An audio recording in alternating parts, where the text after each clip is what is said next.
Orar un momentito, por favor, ahí donde están, hermanos, cierren sus ojos. Vamos a orar un momento al Señor. Y la palabra que vamos a compartir tiene que ver con este día especial. Vamos a hacer un paréntesis. Yo comencé una serie hace 2 domingos atrás titulada o basada en personajes poco conocidos de la Biblia. Hablábamos de aquella muchacha que el Señor utilizó, una chica que no le dio lugar a la rabia, a la ira, sino que abrió su boca y le testificó, le dio testimonio a la mujer de Naamán, el general asirio, y pudo ir y ser sanado y transformado por el poder de Dios. Y hablamos de esa chica desconocida, pero que ahí está. El domingo pasado hablamos de uno de los valientes de David, de Sama, un hombre que se paró y se jugó la vida peleando por un pequeño terreno lleno de lentejas, y hablamos de lo que todo eso representa. Y voy a seguir con esta serie de personajes poco conocidos, pero hoy hacemos un alto porque hoy tenemos que hablar sin lugar a dudas de la resurrección. Así que vamos a darle gracias al Señor por este momento. Padre, te damos infinitas gracias por el privilegio que nos das de estar aquí tranquilos en tu presencia. Y vamos a abrir tu palabra con temor y temblor, Señor, y pedimos que en este día tan importante tú nos hables a nuestras vidas y podamos hoy comenzar una semana victoriosa, una semana bendecida, una semana donde veamos puertas abiertas y donde veamos cambios y donde veamos verdaderamente que tú estás utilizando nuestra vida y estás obrando en todos y en cada uno de nosotros conforme a tu propósito y conforme a tu voluntad, Señor. Danos sabiduría, Dios mío, ayúdanos para poder oír tu voz y para poder captar tu mensaje en medio de todo lo que vamos a estar compartiendo en esta tarde. En el nombre bendito de Jesús. Amén y amén. Vamos a 1 Corintios capítulo 15, una vez más. Se han leído varias porciones del capítulo, aún no se ha leído todo, pero este capítulo es un capítulo monográfico, ¿vale? Es un capítulo que habla de un tema. Hay pocos capítulos en la Biblia que hablen de un solo tema desde el principio hasta el final. Generalmente hay capítulos que hablan de varias cosas en medio del mismo capítulo, ¿no? Pero en este caso tenemos todo el capítulo 15 de 1 Corintios que habla acerca del tema de la resurrección. Tenemos otros capítulos monográficos, por ejemplo, en 1 Corintios tenemos el capítulo 7, que habla de los problemas o de los posibles problemas que pueden haber en el matrimonio. Tenemos el capítulo 12 de Romanos, los deberes cristianos. Tenemos 1 Corintios 13, que habla de la preeminencia del amor. Así que hay varios capítulos en la Biblia que son temas monográficos. Y en esta ocasión, hablando acerca del tema de la resurrección, si miramos la vida de nuestro Señor Jesucristo, sin lugar a dudas fue una persona diferente a todos los que le precedieron y a todos los que vinieron después de él, evidentemente. Dice la Biblia que él enseñaba con autoridad. No es que no hubiera gente que enseñara en aquella época. En la época de Jesús y antes de Jesús hubieron grandísimos y buenos maestros. Por ejemplo, Shammai, Hillel y otros grandes maestros. Bueno, ya si nos remontamos atrás, hablaríamos de Samuel, hablaríamos de Moisés. Pero ninguno de ellos jamás se puede comparar con la figura del Señor Jesús. Porque el estilo, la forma de exponer, de explicar principios profundos del reino de Dios, como lo hacía el Señor, nadie lo hizo. Eso lógicamente levantó envidias, levantó celo, porque los fariseos, los escribas, los saduceos de la época también intentaron enseñar y tener el monopolio, el control de la enseñanza para que la gente sí o sí tuviera que recurrir a ellos. Pero cuando le oían enseñar a él y cuando le hacían preguntas difíciles, la pregunta saducea como se llama, ¿no? Preguntas para que respondieras lo que respondieras, te van a dar por todos lados. Si dices sí, mal. Si dices no, también. Si dices que hay que dar, has quedado en evidencia. Si dices que no hay que dar, también. Él salía airoso de todo problema aparente que le presentaban. Dice que enseñaba con autoridad y no solamente hablaba bien, no solamente tenía un carisma impresionante que era como un imán que atraía a la gente, sino que además luego las obras respaldaban las palabras. Sí, porque hay gente que habla muy bonito y tiene un pico y un léxico increíble, pero luego ve su vida y su carácter es un desastre. Y no hay respaldo de Dios, no hay fruto, sí, habla muy bien, muy interesante, muy profundo, muy no sé qué, pero luego no hay fruto. En la vida del Señor Jesucristo hubo muchísimo fruto, muchísimo. Él mismo llegó a un punto en el que dijo, si no queréis creer en mis palabras, descartarlas. Pero las obras que yo hago, nadie jamás las ha hecho entre vosotros. Así que por lo menos aceptar que las obras que yo hago son de parte de Dios. Y además con la autoridad con lo que lo decía. Porque llegó un punto en el que dijo, mira, ni lo que digo lo hago por mi propia cuenta, ni lo que hago lo hago por mi propia cuenta, sino que todo lo que enseño, todo lo que comparto, todo lo que digo, todo lo que predico y todo lo que hago, lo hago porque mi Padre que me envió dice que esto es lo que hoy corresponde hacer. Así que ante eso, ante ese argumento, ¿quién va a poner alguna objeción? ¿Te das cuenta? Dice la Biblia en Juan capítulo 3 que una noche tocó un gran fariseo, un principal entre los judíos. Quería hablar con el Señor, quería entrevistarse con el Señor y lo primero que le dice, Rabí, es mi maestro, sabemos que Dios te ha enviado porque nadie puede hacer las señales que tú haces si Dios no está con él. Es decir, que había fariseos que reconocían que Jesús era un gran maestro, un gran orador, pero de nada hubiera servido todo lo que dijo y todo lo que enseñó si al final no hubiera muerto en la cruz. Hubiera pasado a la historia como un gran maestro, hubiera pasado a la historia como un gran orador, con una elocuencia y un carisma tremendo, que utilizaba ejemplos que nadie jamás había utilizado, que sabía utilizar la palabra con una sabiduría espectacular, que enseñaba cosas que nadie jamás había enseñado. Él fue el primero que trajo el tema de el reino de los cielos. Dice, arrepiéntanse, porque el reino de los cielos se ha acercado a vosotros. Y se ha acercado a través de él, a través de su misma persona. Pero repito, todo eso hubiera quedado en nada si al final no hubiera ido y hubiera cumplido la profecía de que tenía que morir crucificado entre dos malhechores. Hubiera quedado como un gran maestro y nada más. Pero la Biblia dice que incluso hasta su muerte, la forma como tenía que morir y lo que iba a decir y lo que iba a ocurrir colgado en la cruz, todo estaba escrito. Él levantó una expectativa que ya se había perdido en Israel hacía mucho tiempo. Antes de él ya habían venido otros haciéndose pasar por Mesías. Porque en la cultura judaica se cree hasta el día de hoy que en cada generación nace un Mesías. Pero ese que supuestamente es el Mesías no se da cuenta, se murió y se espera a que venga otro. Fíjate tú.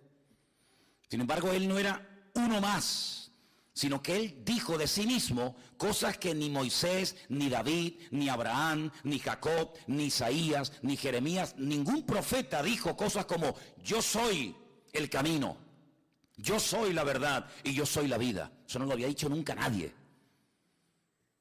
Nadie jamás había dicho cosas como yo soy la resurrección y la vida. El que cree en mí, aunque esté muerto, vivirá. Sí, hizo declaraciones tremendas acerca de su propia persona. Una mujer una vez le dijo, me parece que tú eres profeta, porque tú me acabas a mí de descubrir cosas que nadie sabe. Y él le contesta en el Juan capítulo 4, ¿no? Si tú supieras quién habla contigo, tú le pedirías a él agua viva. Y la mujer no entiende el nivel profundo, elevado de la conversación. Y le dice, ¿agua viva? Pues si no tienes un caldero, no tienes nada para sacarla, ¿de dónde vas a sacar tu agua viva? Y el Señor mantiene una conversación con ella que transformó y cambió su vida. Esta mujer iba a esas horas de la tarde con un calor terrible para no tener que encontrarse con ninguna mujer en el pozo de Jacob, allí en Siquén, en Samaria, porque era una mujer que ya había pasado por muchas camas y había robado muchos maridos a otras mujeres y seguramente tenía una reputación pésima. Pero esta mujer se va a Samaria y yo no sé lo que contó, yo no sé lo que dijo, yo no sé cómo lo dijo, que dice que la ciudad entera salió a ver quién era aquel hombre que le había dicho la verdad a esta mujer y no le había caído mal, sino todo lo contrario, sino que ella llegó a un punto de decir, yo creo que tú eres el Mesías que tenía que venir, ¿verdad? Pero repito, si no hubiera muerto en la cruz, de nada hubieran servido sus enseñanzas.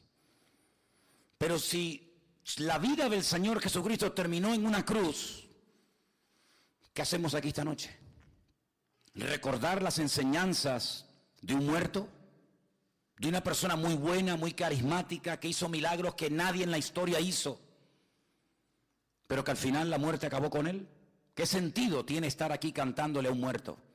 Porque si Él no resucitó, como hemos leído esta noche, nosotros somos la gente más digna de lástima y de pena de toda la tierra. Porque hemos depositado nuestra fe, nuestra vida y nuestra confianza en un cadáver, en un muerto.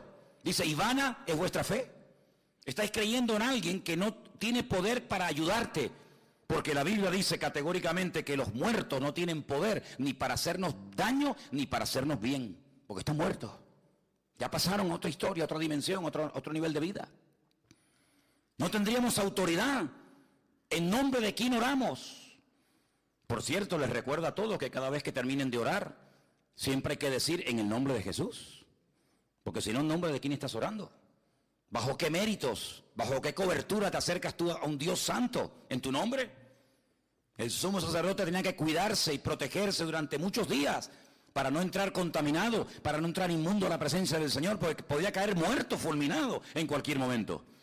Pero nosotros tenemos acceso al Padre, no porque somos buenos, no porque hemos dejado esto o aquello, sino a través del nombre, sobre todo nombre, que es el nombre de Cristo. Si Él murió y no resucitó, no podemos orar en su nombre.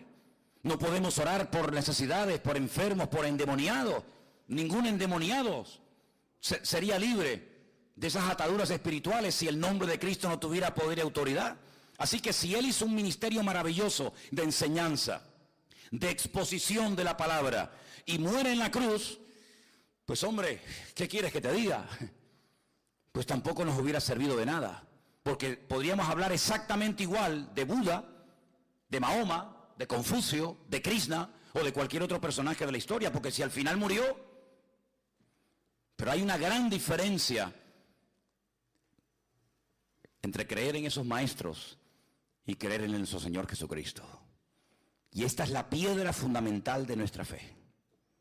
Y es que al tercer día, dice la palabra, que Él se levantó de la muerte. Y Él ha sido el único que verdaderamente ha resucitado. Toda la gente que nosotros decimos, Lázaro resucitó, la hija de Jairo resucitó, realmente fueron gente que volvió a la vida, revivieron, pero no fueron resucitados. Porque resucitar significa ser transformado en la esencia. Cuando Jesús resucitó a Lázaro, Lázaro volvió a morir.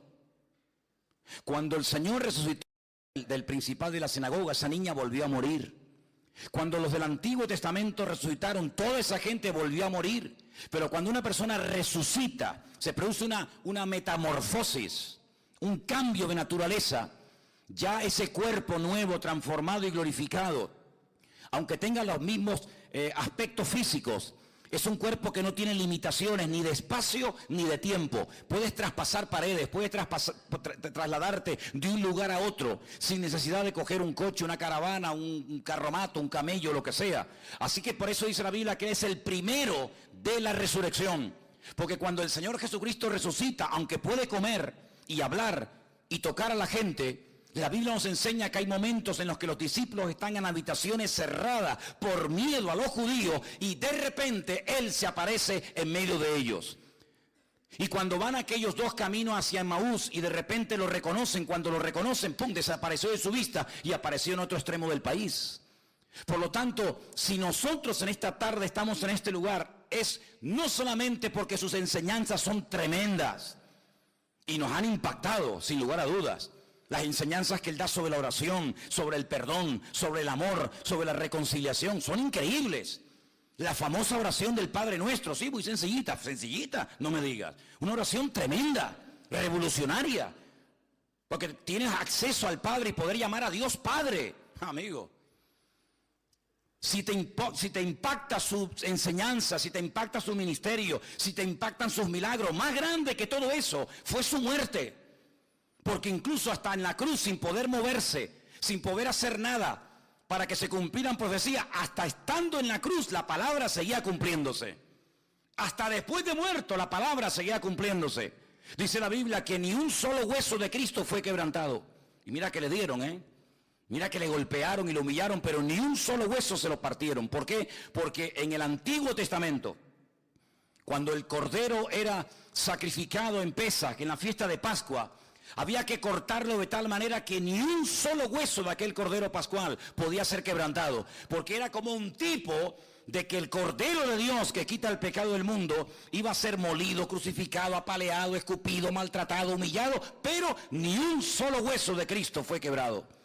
Y cuando Él está ya muerto en la cruz, dice la Biblia que la costumbre de la época era a los que todavía estaban con vida partirle las piernas. Más que partirle las piernas, lo que hacían es que donde apoyaban los pies, había como una especie de taco de madera clavado en la cruz, donde la persona se apoyaba. Y cuando tú le quitabas ese taco de madera, la persona caía y automáticamente la persona moría asfixiada. Se le terminaba partiendo literalmente el corazón.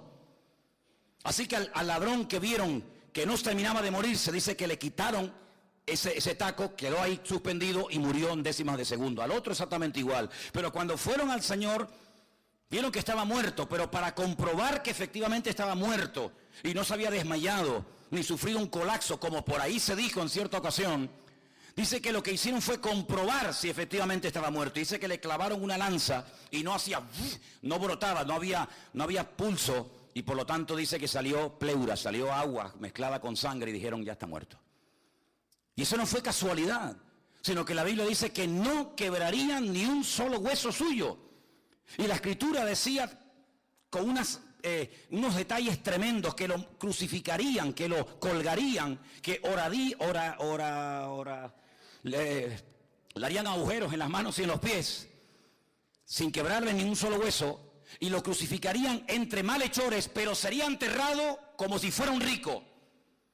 Y dice que había por allí un señor que tenía un sepulcro preparado, labrado en roca, en piedra, y él lo donó para que lo enterraran como si fuera una persona de la aristocracia. Eso no lo pudo elegir Cristo porque ya estaba muerto. Pero hay una palabra que él dice en la cruz tremenda, dice: Padre, en tus manos encomiendo mi espíritu.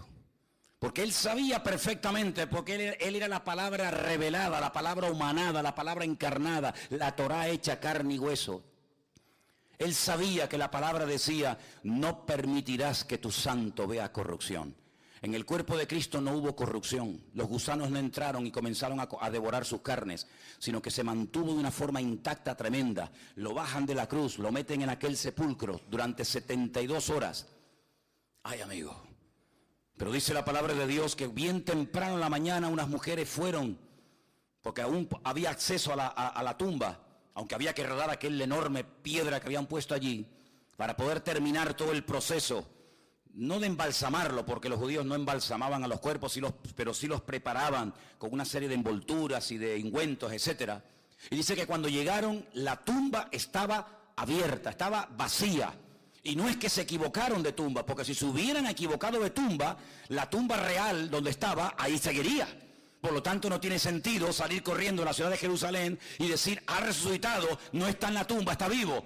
Porque al salir corriendo, por ejemplo, Pedro y Juan hubieran llegado a la tumba y le hubieran dicho: no sé ustedes de dónde sacan que ha resucitado, si aquí está dentro de la tumba. Por lo tanto, no es que se equivocaron, no es como los judíos hicieron creer en aquella época y sobornaron a la guardia y le dieron grandes sumas de dinero a los que custodiaban el sepulcro, de que sus discípulos habían venido de noche y habían robado el cuerpo.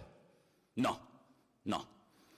Sino lo que ocurrió es lo que decía la palabra de Dios, que moriría en la cruz conforme a las Escrituras y resucitaría al tercer día.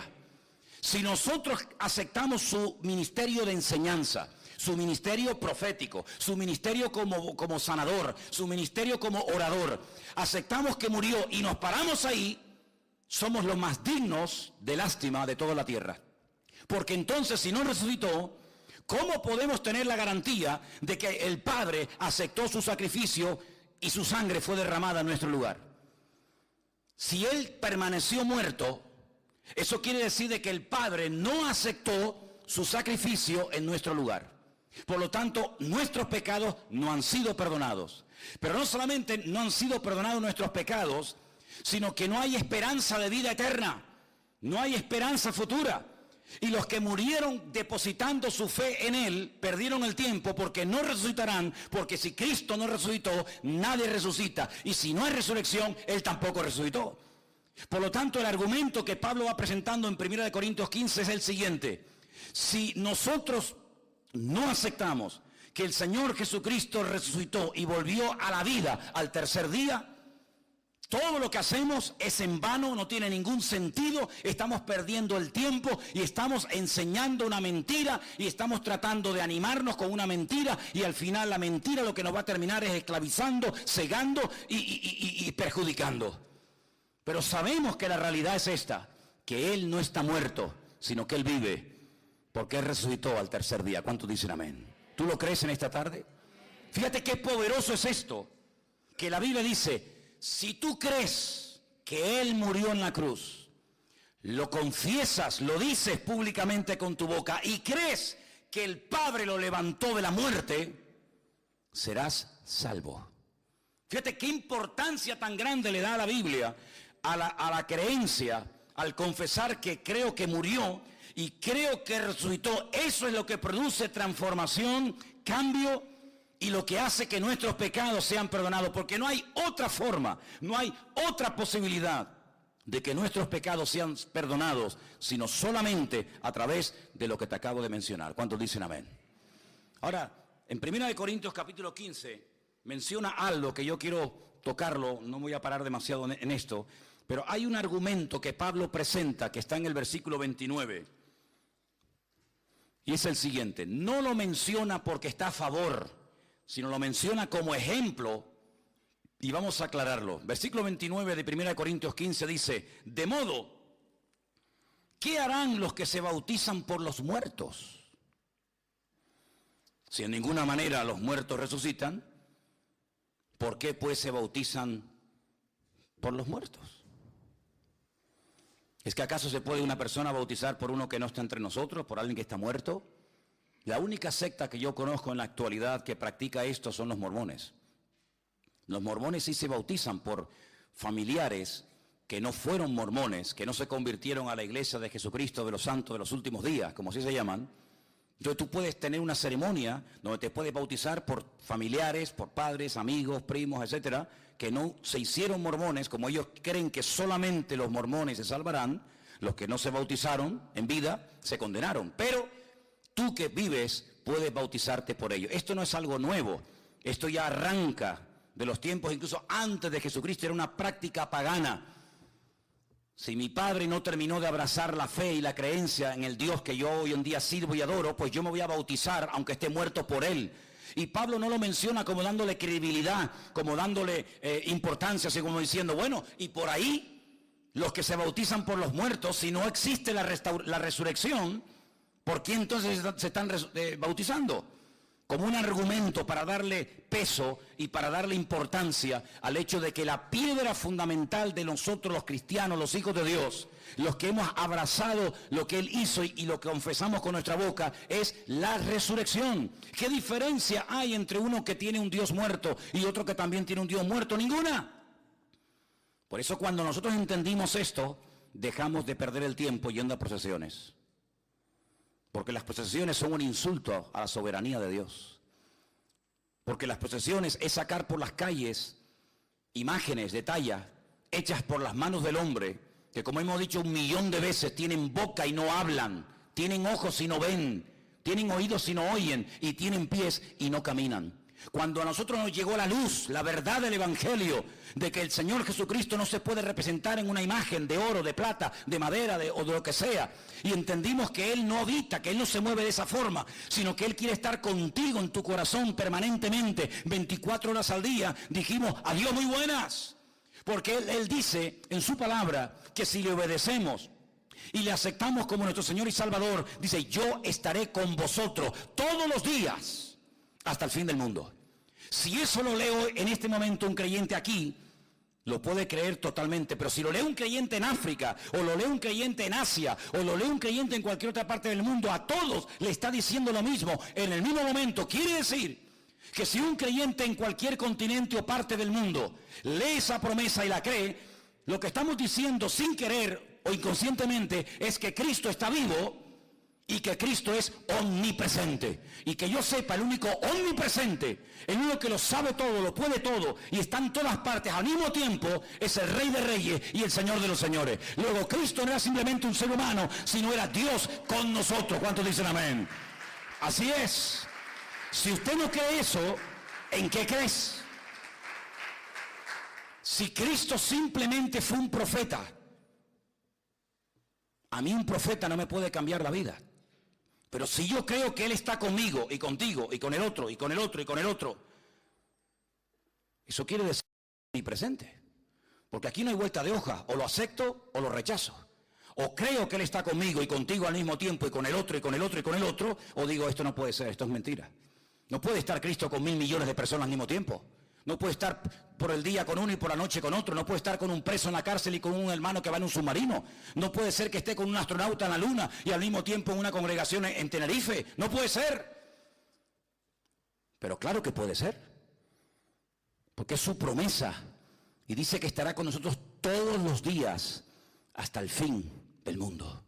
Si Él nos resucitó, ¿a quién estamos esperando que venga en las nubes? ¿Qué reino estamos esperando? El reino de un muerto. El Señor Jesucristo, cuando instituyó lo que nosotros llamamos la Santa Cena, en la noche de la Pascua, Él dijo algo increíble. Dice, haced esto en memoria de mí hasta que yo venga. Tuvo una conversación muy interesante y profunda con sus discípulos y les dijo, no se turbe vuestro corazón. ¿Qué es turbarse el corazón?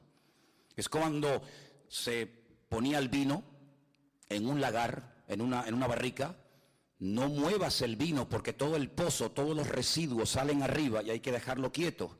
El apóstol Pablo utiliza este término cuando dice, ¿quién os perturbó?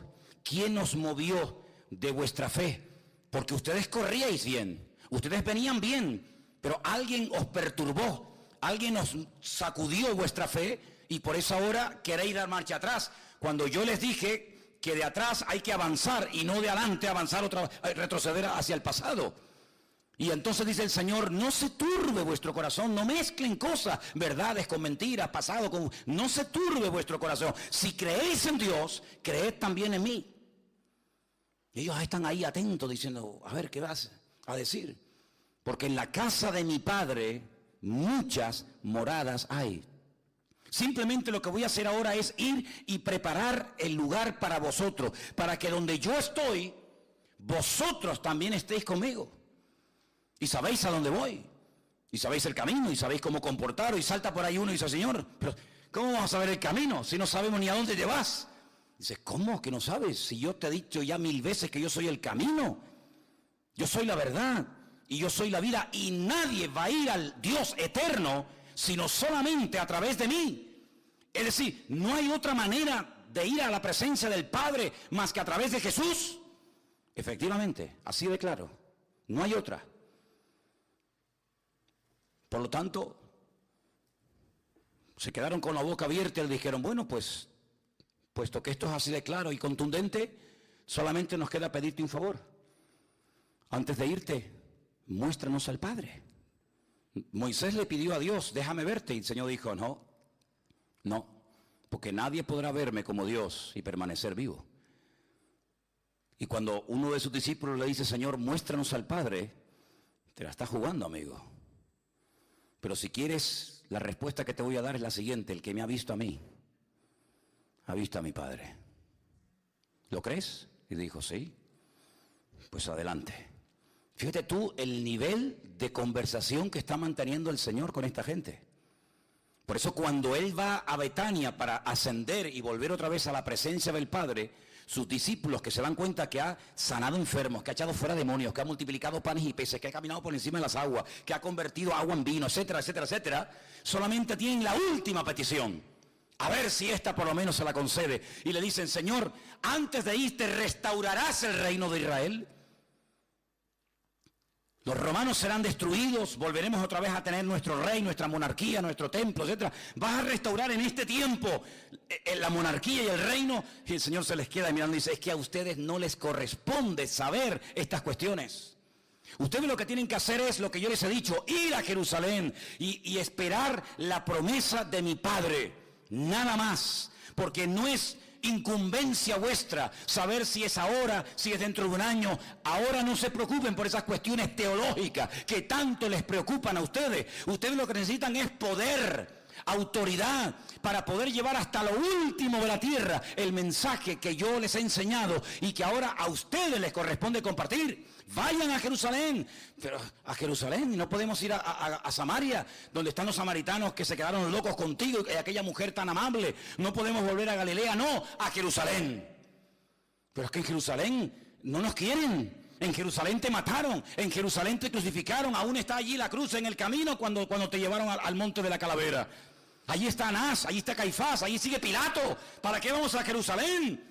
Dice, porque si quieren recibir poder y autoridad, tienen que volver otra vez a Jerusalén y no entrar con la cabeza agachada, tienen que entrar en obediencia, tienen que entrar y esperar la promesa del Padre. Ni les dice cómo van a saber si la recibieron o no. Ustedes vayan y esperen. Y dice la Biblia que esos 120 se van a una casa, se meten dentro y se ponen a orar y a orar y a orar y a orar. ¿Cuánto tiempo? Bueno.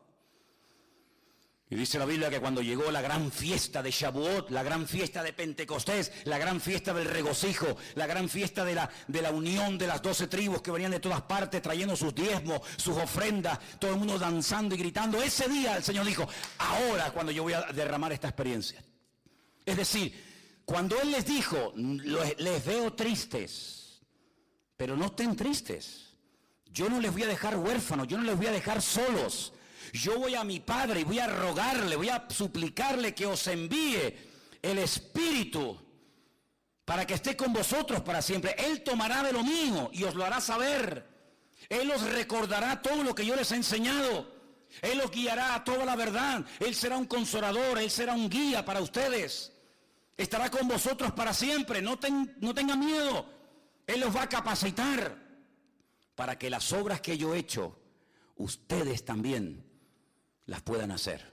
No dice obras o señales diferentes, sino dice lo que yo he hecho, que ustedes también lo puedan hacer. Ahí uno puede estar seguro de si algo es de Dios o algo no es de Dios. Cuando nosotros hacemos algo diferente a lo que Él hizo, eso no es de Dios.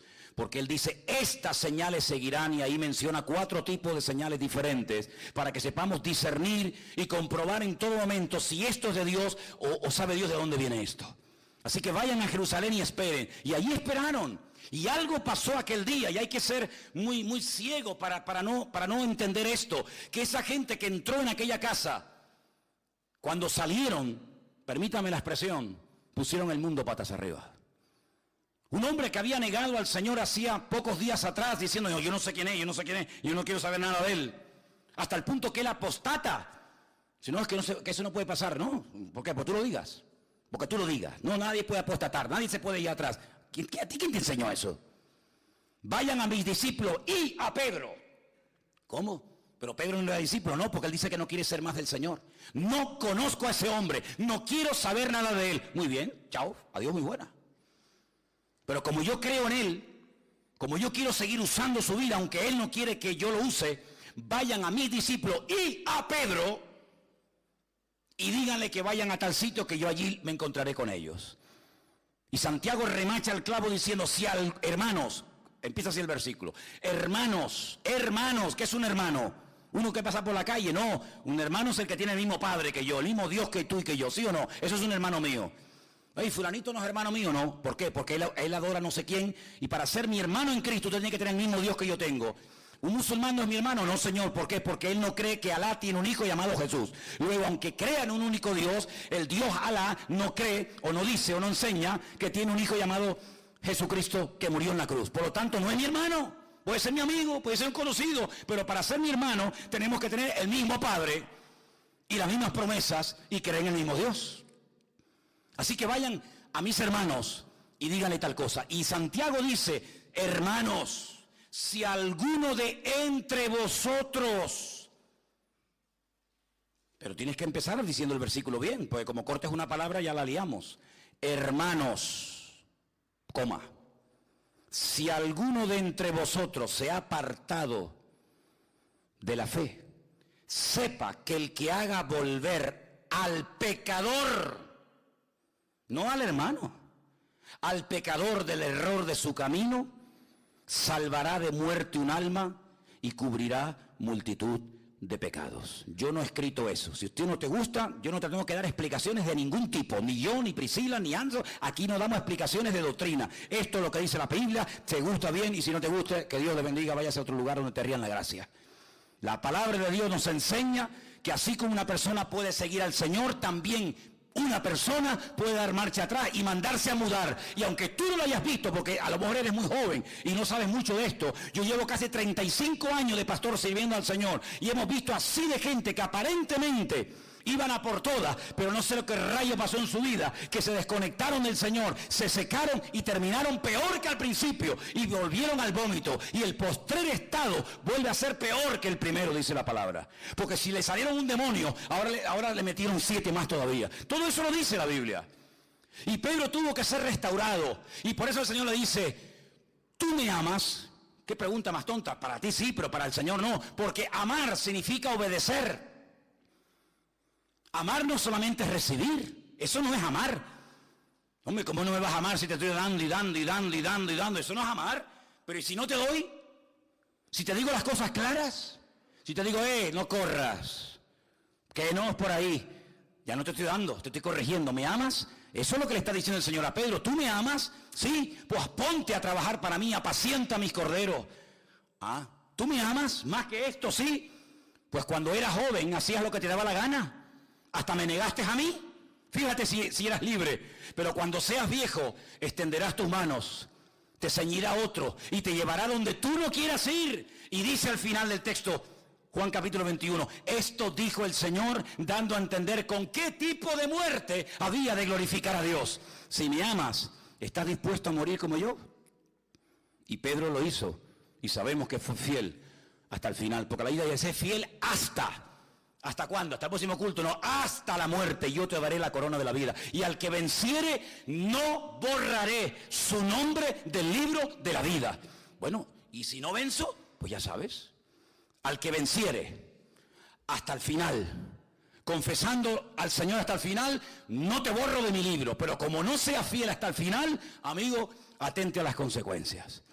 Y por eso cuando vamos a la palabra de Dios, sabemos que el Padre aceptó al Señor, su sangre, su sacrificio. ¿Por qué? Porque en el día de Pentecostés, allí en Jerusalén, comenzaron a hablar en otras lenguas. Lenguas que no habían aprendido en la sinagoga. Lenguas que no se hablaban en el templo de Jerusalén, sino lenguas angelicales, lenguas que no habían conocido jamás en la vida. Pero había gente allí que conocía esas lenguas. Y se acercaron y dijeron, pero ¿cómo estos varones galileos medio analfabetos, varones sin letras, sin mucha cultura y preparación, cómo están predicando y hablando las maravillas de Dios en árabe, en arameo, en griego, en latín? ¿Pero de dónde aprendió esta gente esto? Dice, porque todos fueron llenos del Espíritu Santo. Luego eso significa que la promesa del Padre fue enviada porque el Padre aceptó el sacrificio del Hijo. ¿Cuántos dicen amén? Si hubieran estado esperando y esperando y esperando y allí no pasa nada, es la evidencia de que el Padre no aceptó la ofrenda del Hijo. Cuando Él resucita, hay una mujer que lo quiere abrazar y Él le dijo, tranquilita, relájate, no me toques, no me toques, porque acabo de resucitar y aún no he subido a mi Padre. Tengo que subir con las manos horadadas, con las vestiduras sangrando y lleno de moretones por todos lados. Y cuando entre a la presencia del Padre, le diré, Padre, he hecho todo cuanto me mandaste. Y el Padre lo aceptó. Y cuando regresa, lo primero que hace el Señor, dice la Biblia, bajó a las partes más profundas de la tierra. Y llegó a Satanás y dice que le quitó las llaves de la muerte y del Hades.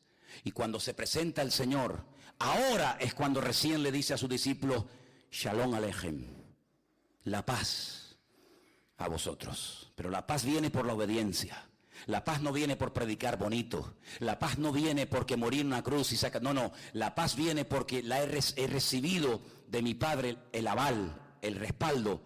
Y ahora mi paz os dejo, mi paz os doy, no como el mundo la da. ¿Cuántos dicen amén? Así que hoy, de una forma especial, hermanos, tenemos que interiorizar esta gran verdad. Si Cristo no hubiera resucitado, somos las personas más dignas de lástima y de compasión del mundo.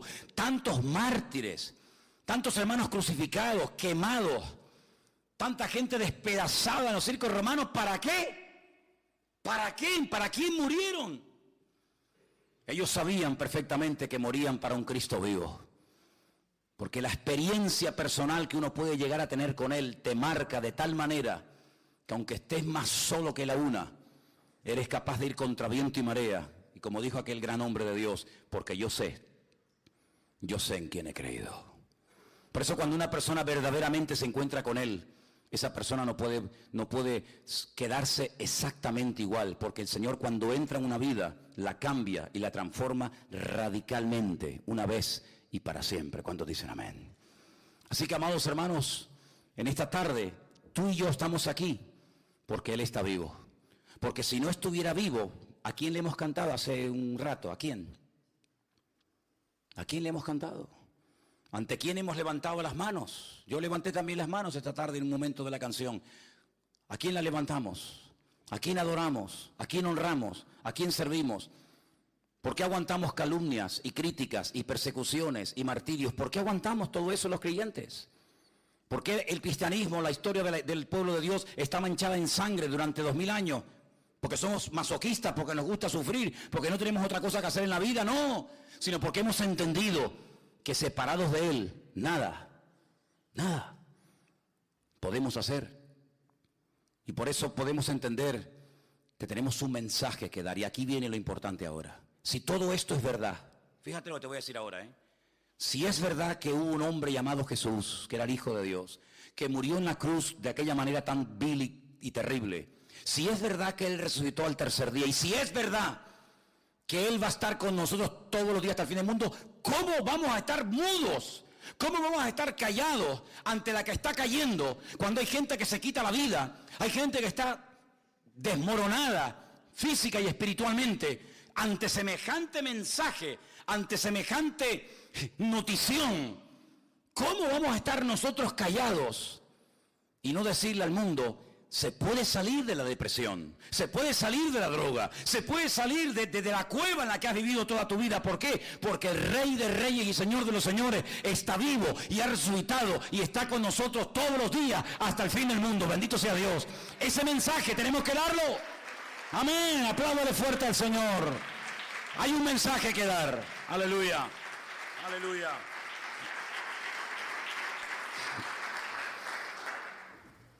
Y algo muy importante, el creyente que cree en todo esto y interioriza estas verdades, tiene autoridad.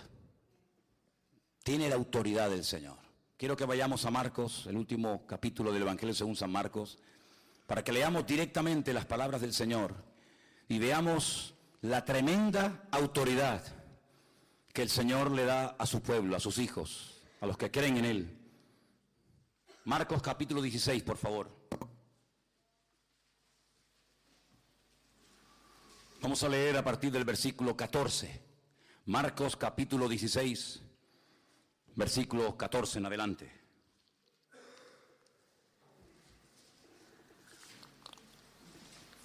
Dice así la palabra del Señor. Finalmente se apareció a los 12 discípulos, a los 11 mismos, estando ellos sentados a la mesa.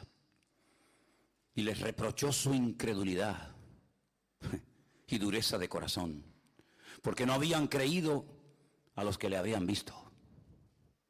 Y les dijo: id por todo el mundo y predicad el evangelio a toda criatura. El que creyere y fuere bautizado será salvo, mas el que no creyere será condenado. Estas señales, fíjate, estas señales seguirán a los que creen. En mi nombre echarán fuera demonios. En mi nombre hablarán nuevas lenguas. Tomarán en las manos serpientes, y si bebieren cosa mortífera no les hará daño. Sobre los enfermos pondrán sus manos y sanarán. ¿Crees esto?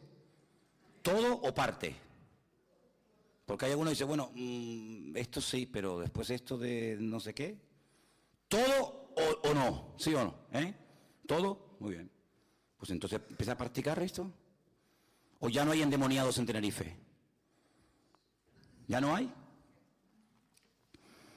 Hace muchos años estaba yo a punto de comenzar a predicar un día jueves. Y vi un medio movimiento extraño por ahí al final. No era en esta iglesia, era en otra que pastoreé. Y había unas personas que habían sido enviadas por unos hermanos que estaban en casa orando y de repente alguien allí en ese salón montó un zaperoco, se manifestó de una forma tremenda. Y estos creyentes de toda la vida, de generaciones, no sabían ni qué hacer ante semejante situación. Y no se le ocurre otra cosa a este señor que decir a sus hijas, vayan a la iglesia de Manolo y díganle que venga corriendo. Entonces yo, no sé a quién, le dije, hermanos, si pueden ocupar mi lugar, tengo que salir, hay una urgencia, y me fui. Cuando llegué a la casa de estos hermanos, muy buenos hermanos, pero no sabían qué hacer. Me abren la puerta y estaban todos blancos como el papel. Y me dice, está en la sala. Digo, vale. Me fui para allá, estaban todos metidos en las habitaciones y había una persona manifestada con demonios en su vida. Y yo simplemente hice lo que dice la Biblia. Me vino al momento la palabra, en mi nombre echarán fuera demonios. Nada más. Llegué, me agaché, estaba tumbado en el suelo y le dije, en el nombre de Jesucristo, sal de este hombre y déjalo en paz y nunca más lo molestes. Se levantó, su vida pegó un cambio total y absoluto, comenzó a venir a la iglesia, llamó a su padre, anciano de una iglesia en Madrid, llamó a sus hermanos, llamó a sus familiares y me dice, quiero un día públicamente dar testimonio. Y dio testimonio. Y su vida cambió radicalmente. Y ustedes dirán, ¿y ese qué fue de ese hombre? Hoy por hoy se llama Marcos Monje Barrio y es el pastor de la iglesia del Puerto de la Cruz. Ay, amigo. Ay, amigo. Estábamos un día en un culto y de repente terminó, nos estábamos saludando, despidiendo y de repente oigo por ahí un zaperoco, un ruido, alarido. Y voy para allá y me dice un chico, es que mi madre padece de ataques epilépticos. Digo, ¿me dejas orar por ella? Y dice, sí. La miré así y yo dije, ataque epiléptico, este no tiene ni idea de lo que hay aquí. Reprendí, tomé autoridad, como dice la Biblia, sin espavientos, sin gritos. En el nombre de Jesús, sal fuera y deja en paz a esta mujer. La mujer se levanta así, como un resorte y me dice, yo sabía que algo malo tenía, pero no sabía lo que era. Y le dije, lo que usted tenía era un demonio que la estaba atormentando. Después me confesó que había ido a montones de lugares. Al año siguiente fuimos a la playa de las Teresitas a bautizar un grupo de hermanos. Y esta señora estaba allí. En un año no se había congregado en ninguna iglesia, ni siquiera en la nuestra. Y me la encontré allí. Y cuando me acerqué a ella le dije, ¿qué fue de aquellos ataques epilépticos que a usted le daban? Y dice, no, nunca más me volvieron a dar ningún ataque. Yo desde aquel día cambié y nunca más volví a sufrir ningún tipo de ataques. En un campamento donde había 2,000 y pico jóvenes en Buenos Aires, en Ezeiza, en Argentina.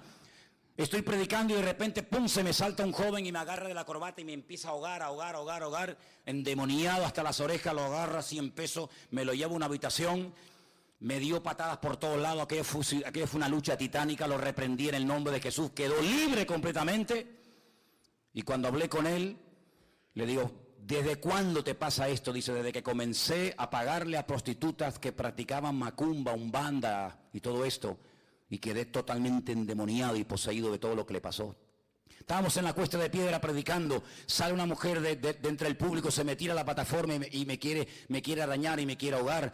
Al día siguiente la citamos, viene a la iglesia, estamos aquí en otra congregación, la citamos, ¡pum!, se manifestó de una forma tremenda. Y como ya estábamos con tanto endemoniado y con tanta gente con esta historia, una mujer que había llevado a unos uruguayos o paraguayos a que le limpiaran la casa y lo que se hicieron fue una chapuza terrible, tremenda, visiones, las puertas se abrían, los cuadros se caían, aquello era algo terrible. Y dirán, porque yo no he visto nunca eso. Bueno, eso no es problema mío, si no lo has visto, no sé en qué mundo te has movido tú, pero yo me he movido en el mundo espiritual desde los 17 añitos hasta ahora, mijo. Y entonces le digo a Elena, mira, arregla tú esto porque yo ya estoy ya endemoniado hasta aquí. Me fui, me dice, ¿qué hago? Y tú quédate aquí. Y fue libre completamente en el nombre del Señor. Hay cantidad de personas que los ingresan en manicomio, cantidad de personas que los ponen en camisas de fuerza, cantidad de personas que dicen, no, está loco, no, es que el pobrecito tiene una depresión. No, hay gente que está endemoniada literalmente, hermanos.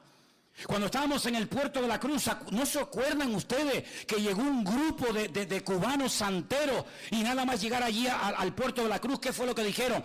Me dijeron, venimos a destruirte a ti, a tu familia y a la obra. Y le dije, pues no sabes con quién has dado, amigo. Esto va a ser una guerra a muerte, ¿eh? Y mataban allí gallinas y hasta una cabra mataron un día en el patio de allí de la iglesia. Y allí hacían de todo y no sé qué, y gritaban y se manifestaban y velas por aquí, velas por allá, y ponían un pavo muerto decapitado en la puerta de la iglesia, y palomas por aquí, y metían huesos de no sé qué, hicieron de todo. Tenemos la autoridad más grande que existe, que es el poder del nombre de Jesucristo. Y Dios nos dio una palabra, estando una noche en el Cotel, en el Muro de los Lamentos en Jerusalén, el Señor me dio una palabra y me dijo, de aquí a poco tiempo, nunca más lo volverás a ver. Y cuando volví le digo, hermano, vamos a orar y tomar autoridad, y esta gente se marchó, pero les dije, no se van a ir como vinieron, no, se van a ir peleados entre ellos y arruinados y divididos, y así fue. Quisieron montar una zapatería, no funcionó. Quisieron montar un karaoke, no funcionó. Quisieron montar un sitio alterne, no funcionó. Un auténtico desastre. ¿Qué te parece, amigo? Porque hay poder y autoridad en el nombre de Jesús. ¿Por qué tiene que ir una persona a un santero? ¿Por qué tiene que ir una persona a un adivino, a uno que echa las cartas cuando tiene un problema de tipo espiritual? Cuando a usted le duele la muela, va a un cardiólogo, sería ridículo. Pero si usted tiene problemas en el corazón, ¿para qué va a un dentista? Hay especialidades, dentistas, cardiólogos, ginecólogos, etcétera, etcétera. Y en el mundo espiritual, Dios ha puesto en esta tierra un grupo de gente llamada a sus hijos, su pueblo, nación santa, pueblo adquirido por Dios. ¿Para qué? Para que cuando ocurran estas cosas, le podamos decir al mundo, que el nombre de Cristo tiene poder y tiene autoridad, y van a ver la gloria de Dios. Yo estaba un día predicando en la cárcel, fui 7 años oficialmente el capellán del centro penitenciario Tenerife 2, ahí en La Esperanza. Y estaba predicando un día en un comedor enorme lleno de gente. Y de repente oigo mi nombre por la megafonía, por favor, el pastor Manolo Sierra, preséntese en la celda número tal. Y yo digo, de esta no salgo. Fui para allá, entro a una celda y había una chica, es una celda así con como unas literas. Había una chica en el suelo revolcándose, un jaleo, un griterío, tirando todo por las paredes. Y la funcionaria así, temblando, y me dice, por favor, haga algo, haga algo. Y le dije, vale. Me agaché, la cogí así y le dije, en el nombre de Jesucristo, sal de ella y no la molestes nunca más. Ahí se quedó, se volvió, se sentó, y la mujer me dijo, ay, muchas gracias, no sabíamos ni lo que hacer. Una funcionaria pagada por el Estado, que tendrá una porra, tendrá lo que tú quieras, pero no tiene la autoridad que tú y yo tenemos, porque la autoridad de Cristo Dios te la ha dado a ti, pero para usarla, no prediques desde la teoría. Es muy bonito predicar desde la teoría. A mí no me llegan esos mensajes, bla, bla, bla, bla, bla. Cuando llega la hora de la verdad, hay fruto, hay evidencias verdaderas de cambios. Si tenemos la autoridad del nombre de Cristo, hay que usarla, querido hermano. Porque mayor es el que está en nosotros que el que viene contra nosotros. No es que vamos por la vida buscando un demoniado. Yo no tengo que buscar a nadie, pero ellos saben dónde estás. Y cuando vemos que hay una familia que no levanta cabeza, cuando vemos que hay una persona que cae y tropieza, te tienes que parar y decir, no le vamos a dar al diablo el gusto, porque el Señor nos ha dado poder y autoridad, porque está vivo, porque reina y vive para siempre en nuestras vidas.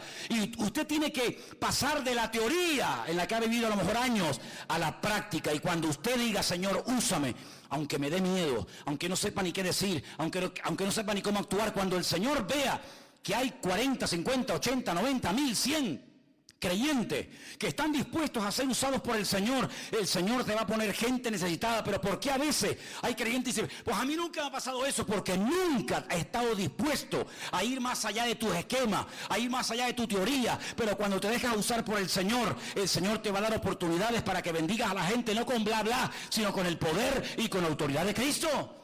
Y para eso estamos tú y yo en esta tierra, hermanos. Es tremendo cuando a veces hay personas que dicen, bueno, pero ¿y qué hago? Y lo llevan al santero y llaman por aquí. Nosotros tenemos que ser la sal de la tierra y la luz del mundo. Y ya está bien de teorías, ¿eh? Hay creyentes que han estado toda la vida en las iglesias y no hay un fruto de la autoridad de Dios en ellos. Ante cualquier crítica, ante cualquier palabra, ante cualquier exhortación se amedrentan.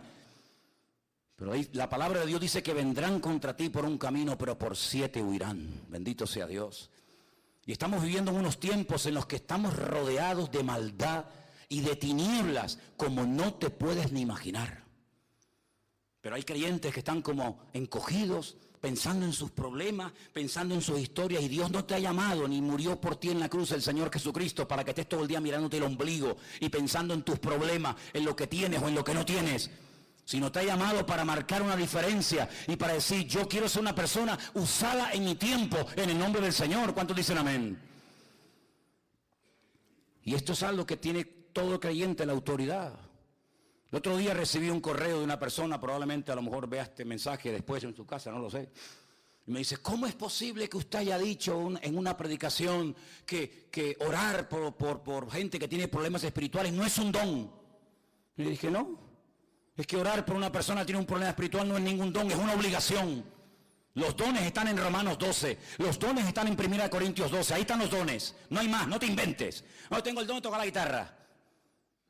No existe el don de tocar la guitarra, no mezcles las cosas, no vayas de listo.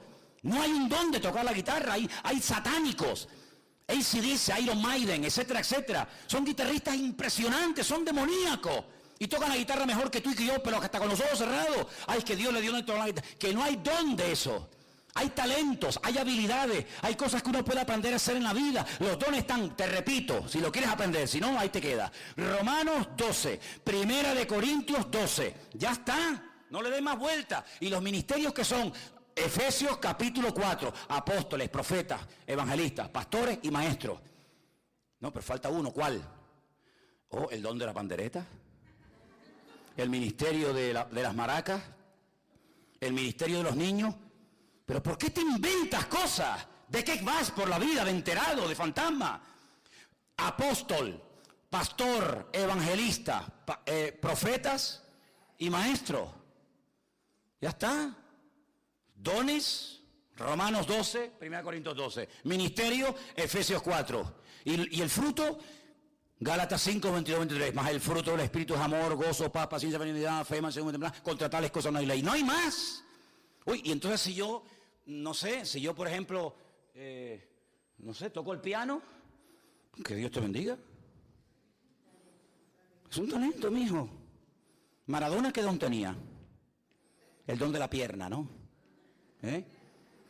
Y David Copperfield, el don de la desaparición. Son talentos. Y si no sabes moverte en esto, mejor que te calles y aprendas. Porque hay mucho que aprender del mundo espiritual. Y yo estoy aquí para enseñarte a ti, no tú para enseñarme a mí. Cuando tú viniste yo ya estaba aquí. Y yo estoy aquí para pastorearte a ti, pero tú no me vas a pastorear a mí en la vida. Y esto es lo que dice la palabra de Dios. Y si usted quiere tener dones, yo te voy a decir cómo puedes tener dones. Y si quieres un día que oremos por un endemoniado, vente conmigo. Y te voy a decir, haz esto, esto y esto. Y vas a ver cómo funciona. Y si quieres ver la gloria del Señor en tu vida, no desde la teoría, sino desde la realidad, vas a ver cómo el Señor te va a usar. Pero muchas veces el Señor no usa más a la gente porque tiene ya unos esquemas. No, es que a mí nunca me enseñaron eso, es que ese no es mi problema. Yo no sé lo que te enseñaron a ti, yo sé a quién he parido y yo sé cómo yo he criado aquí a mis hijos. Pero si usted vino torcido o torcida, eso no es problema mío. Pero sí es problema mío ayudar a enderezarte y a enseñarte que hay más de lo que hasta el día de hoy has visto. Porque estamos viviendo en unos tiempos donde ya los hermanos no pueden conformarse con orar poquito, leer un poquito. No, ha llegado el momento de la realidad. Jesús se le presentó a sus discípulos el Cristo resucitado y glorioso, y desde la orilla del mar de Galilea, en Tacma, que hemos estado allí infinidad de veces, miró a sus discípulos agobiados, cansados, frustrados, toda la noche para arriba, para abajo, nada, y le dice, ¿habéis pescado algo? Y le contestaron, nada. Toda la noche para arriba y para abajo. No hemos pescado ni una sardina. Nada. Claro. Eso es lo que pasa cuando hacen las cosas en vuestras propias fuerzas. No hay fruto, no hay resultado. Bla, bla, bla, bla, bla, bla. Vamos a hacer algo. Cojan la misma red, desde ahí mismo, la misma barca, pero échala a la derecha. Le podía haber dicho, tírala para atrás, da igual. Y dice que lo hicieron y cuando intentaron sacarla, la red no se les partió de milagro. Tuvieron que pedir ayuda porque la barca casi se les hundía de la bendición. Cuando llegaron a la orilla, dijeron, oye, vamos a contar a ver cuánto hemos cogido. 1, 2, 3, 80, 90, 21. ¿Cuántos había? 153 peces. ¿Y qué más da? Si había 153 o 45 o 200 o 1. ¿Para qué dice la Biblia el número? ¿Qué más da?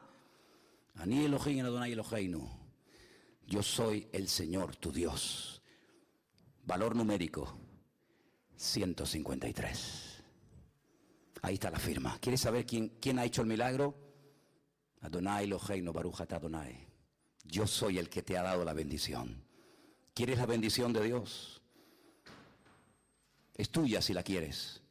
Pero para tener la bendición de Dios hay que tener varios requisitos y términos. Primero, humildad. Solamente sé que no sé nada. Como vayas de enterado, como vayas de enterada, no vas a ver la gloria de Dios. Es que yo sé pescar, venga. Es que yo sé, venga. No vas a ver nada, porque separados de mí, nada podéis hacer. Vas a estar con esta iglesia, con la otra, con aquí, por allá, con el pastor Juan, con el pastor Antonio, con el pastor Pepito, con el hermano Antonio, con la hermana tal, con el profeta no sé qué. Pim, pam, pim, pam, pim, pam. Nada. Al final del camino, igual o peor.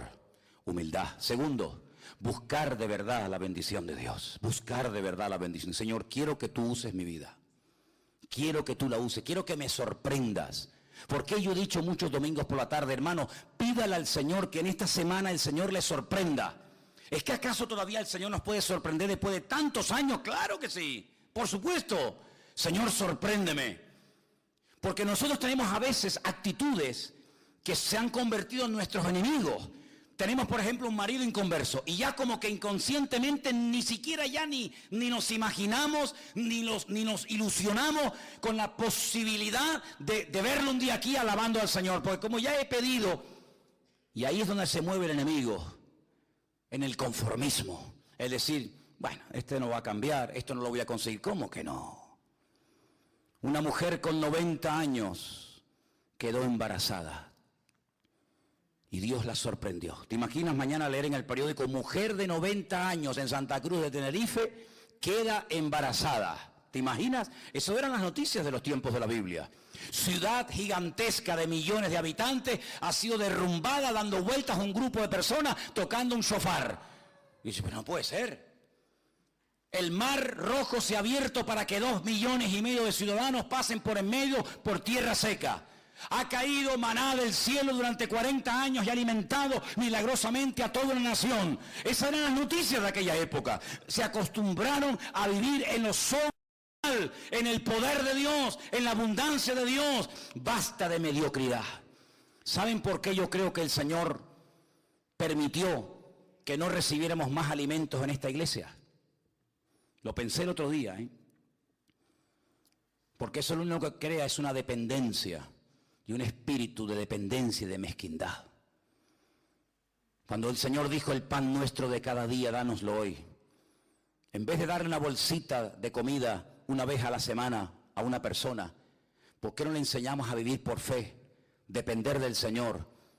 Y le enseñamos a vivir dependiendo de Dios y no dependiendo de una miserable bolsita de comida una vez a la semana. El Señor dijo, yo no abrí esta iglesia aquí hace 15 años en Garcilaso de la Vega para que ustedes estén ahora dando ahí pancito, una bolsita de macarrones, una bolsita de... No. Yo les he puesto aquí para que ustedes marquen una diferencia. Y somos nosotros los que tenemos que enseñarle al mundo que se puede vivir en victoria, en gloria, en bendición. ¿Por qué? Porque tenemos un Dios grande.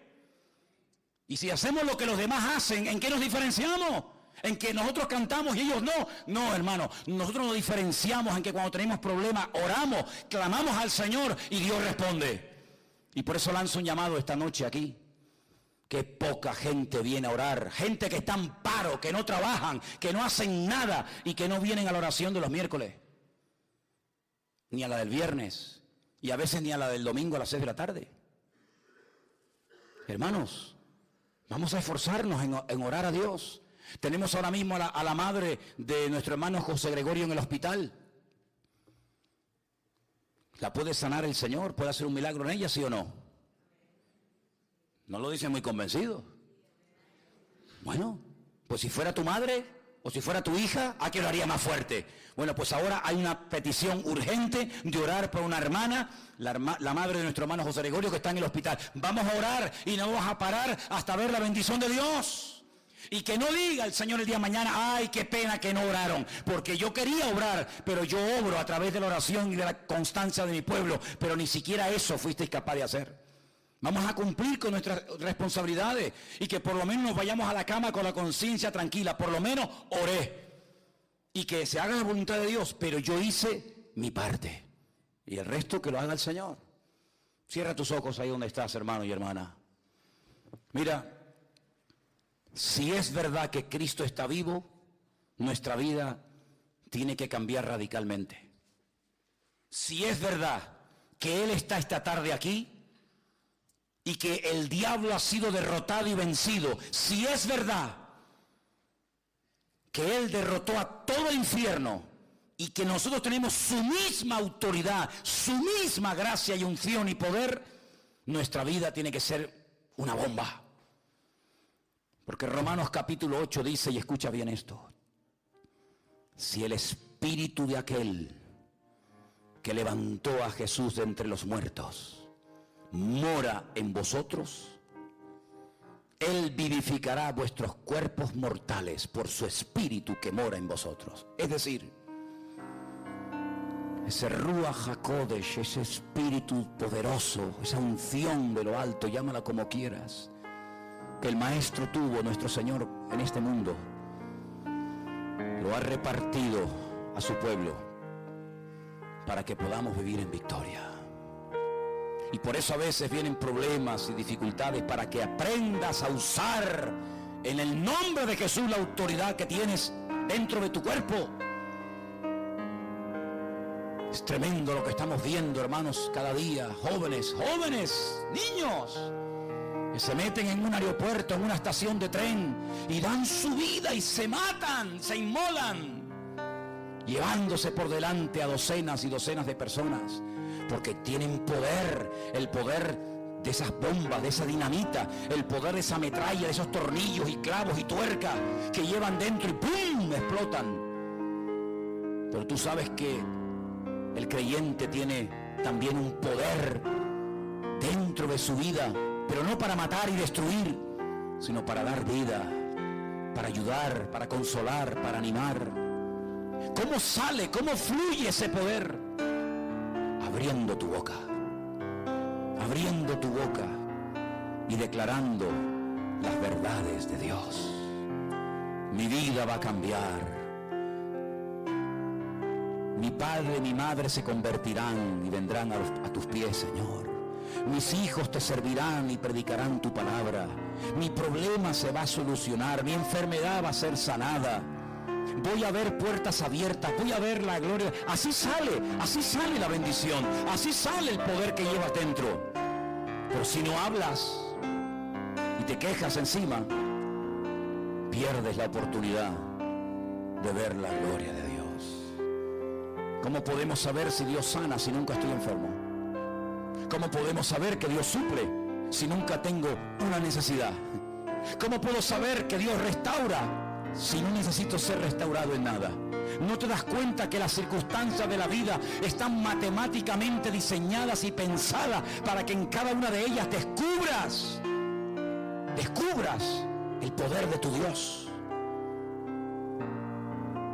Sara sabía que no importa la edad ni la enfermedad, el poder de Dios la sanó y dio a luz con 90 años. Por eso su hijo que vio a su mamá sanada por el poder de Dios, cuando él se hace hombre y se casa con una chica que también tenía la misma limitación física que su mamá, él oró al Señor, le dijo: Señor, tú sanaste a mi madre y pude nacer yo. Así es que tú me has demostrado en mi familia que tú eres capaz de sanar a mujeres estériles. Te pido que ahora a mi esposa, a mi mujer, le abras la matriz, como abriste la matriz de mi madre y yo pude nacer. Y Dios lo hizo. Y vio cómo el Señor lo honró dándole 2 hijos preciosos. ¿Qué te parece? Y así vemos cómo lo que ocurre es como una prueba, un examen, un test para descubrir la grandeza de Dios. Abre nuestros ojos, Señor, para poder ver tu gloria. Queremos ver tu gloria en estos tiempos como nunca antes lo hemos visto. Queremos ver gente sanada, liberada. Queremos ver milagros. Señor, que vengan personas con necesidades tremendas a la iglesia para que podamos orar por ellos, bendecirlos y ver tu gloria, Señor. Esta ciudad necesita ver tu gloria. Este país necesita ver cambios, vidas transformadas por el poder de Dios, y para eso estamos aquí. Así que, hermanos, abran sus ojos. Hermanas, ustedes que van a tiendas, que conocen amigas, vecinas, abran sus ojos. Cuando oigan una conversación donde se presente una necesidad, actúa. No digas: bueno, pobrecita. No, vamos a orar. Vamos a orar. Déjate usar por el Señor y vas a ver la gloria del Señor en tu vida. La persona que está a tu lado, júntate a él o a ella un momentito. Oren juntos y pónganse de acuerdo y digan conmigo: Señor, en esta semana, Señor, ore por la persona que está a su lado. Señor, en esta semana, dame oportunidades para ver tu gloria. Quiero ser usado por el Señor. En ese compañero de trabajo que tanto te habla de su problema, vas a decirle: mira, ven para acá. Voy a orar por ti, para que el Señor te ayude y te bendiga. Por ese amigo que saludas todos los días en el semáforo, en el parque. Por ese hijo, esa familia. Señor, úsame en esta semana, Padre. Dígaselo al Señor: úsame, úsame, úsame, Señor, úsame, Dios. Úsame, Señor. No quiero que pasen los días, las semanas, los meses y la vida y no soy usado por ti nunca, Señor. Yo quiero ser usado por ti poderosamente. Y si tú realmente le pides al Señor esto, y la prioridad en tu vida es presentar tu vida al servicio del Señor, te aseguro que no pasará ni un solo día en el que no tendrás la oportunidad de dar testimonio del poder de tu Dios. Pero tú tienes que poner de tu parte y estar atento y estar observando lo que ocurre a tu alrededor, y en cuanto se presente la oportunidad, ¡pam!, ahí te dejas caer. Y tienes que hacer lo que Cristo haría si estuviera en tu lugar en ese momento y en ese lugar, en ese día. Iba caminando el Señor y vio un cortejo fúnebre, la gente llorando. El Señor dijo: alto, alto. Puso la mano sobre el féretro y la niña se levantó. Aprovechó la oportunidad.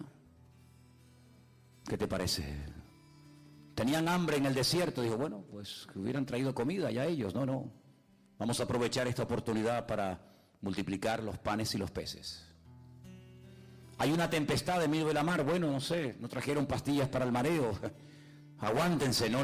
Vamos a tomar autoridad y reprender este viento y que se haga una gran calma. En otras palabras, las circunstancias tienen que saber interpretarlas y leerlas. Y en la medida en que practiques, si te dejes usar por Dios, te vas a quedar con la boca abierta de ver cómo el mundo espiritual es tan real como el aire que respiras, y vas a ver la gloria del Señor. Yo animo a los jóvenes que habéis venido a un retiro.